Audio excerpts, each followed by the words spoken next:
மழைக்காலத்தில் குழந்தைகளுக்கு மென்மையான பருத்தி உடைகள் அணிவிக்க வேண்டும்.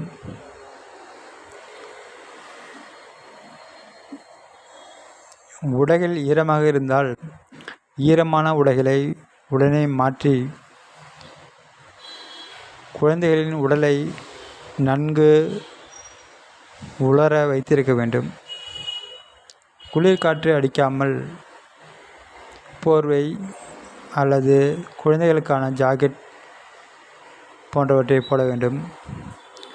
மழைக்காலத்தில் குழந்தைகளை வெளியே தூக்கி கொண்டு செல்லக்கூடாது. அது காய்ச்சல், சளியை ஏற்படுத்தும். தலையையும் கால்களுக்கும் குளிரில் இருந்த பாதுகாப்பு இருக்க வேண்டும். மழை, குளிர், கொசு ஆகியவற்றிலிருந்து பாதுகாப்பாக வீட்டுக்குள் வைக்க வேண்டும்.